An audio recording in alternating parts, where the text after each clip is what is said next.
For the past few years, I've been a collector of stories, mostly a collector of stories about faith or belief, or the lack of belief. This began really with my first book, Killing the Buddha, which I wrote with my friend Jeff Charlotte, in which we traveled the country for a year gathering stories of people who believe and don't believe, and the great varieties of things people believe and don't believe. And I followed that up with going back to my own family history and collecting the stories that I heard growing up about my father's life as a Catholic priest and how he met my mother, the Catholic nun, and what happened after that.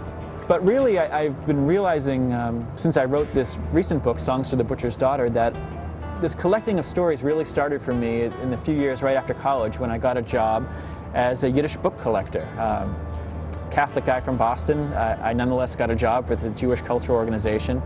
And my work for about 3 years was just driving a truck up and down the East Coast, meeting people, picking up their used and unwanted books, and in the process learning their stories.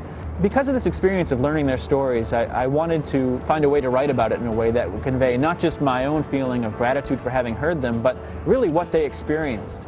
And so that's how I came to write this novel. I wanted to convey the experience of what it's like to be someone who has outlived your language, basically. What it's like to watch the words that you learned first from your father and mother, to watch those words fade away.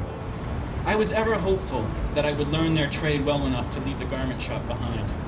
When it came time to write this book, the book that I always knew I wanted to write about Yiddish, I had to decide how to do it. Did I want to write a nonfiction book about my experiences as a Catholic learning Yiddish?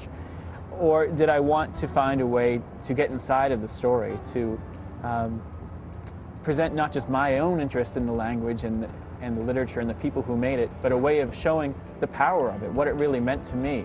And so fiction was the natural choice. It just let me get inside the life of a particular person, Itzik Malfish, my character, my last Yiddish poet in America.